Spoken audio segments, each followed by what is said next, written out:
Hey, 5th and 6th grade leaders, this Sunday we're continuing the big idea of kindness. Kindness is showing others how valuable they are by how you treat them.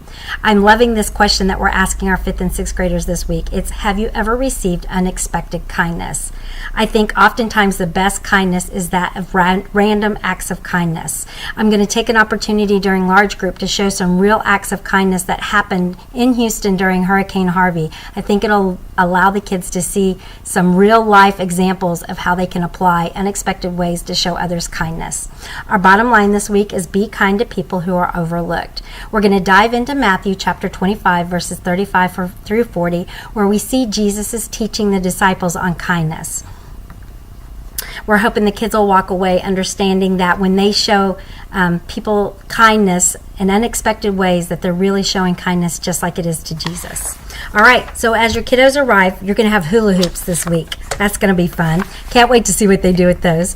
For hula hoops, you're going to ask them to stand in a circle, point to the person across from them, holding their hands in that position. You're going to carefully lay the hula hoop over everyone's extended pointer fingers and explain that their job is to work together to set the hula hoop on the floor without dropping it.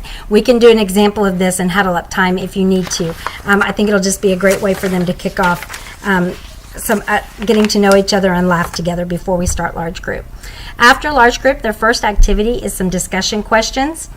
They are going to get their Bible, and it says use water or snacks. I'm going to try and find snacks because I think it'll be better. They're going to sit in a circle and give each person their bottle or their snack, and you're going to read Matthew chapter 25, 35 to 40 with them. You're going to have them take a sip of the water or a bite of the cracker every time you say the word I, and then you're going to reread the passage, and they're going to do the same thing every time they hear the word you, and point out that when we unselfishly help someone, we're serving God. Then there's some dive deeper questions, and then on activity number 2,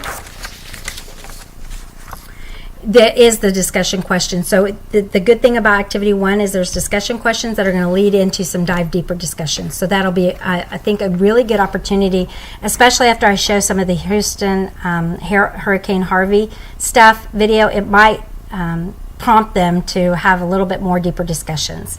And then you're going to end in prayer time. We had some prayer requests last week.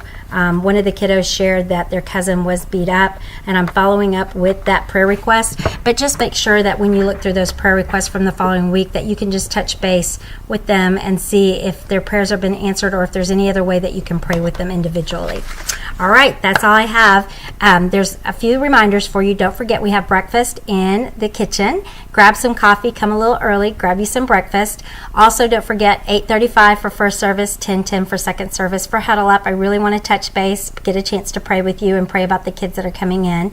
And number 3, be really intentional about using kiddos' names. I know, especially for 5th and 6th graders, they don't always have their name tags, so make sure that you try to call them or remind you of what their name is so you can call them by their name, because I think that's super special. We're also going to be highlighting tags of first-time visitors, so that'll make it easier to spot the kiddos that are brand new if they don't come as often and we don't know them as well.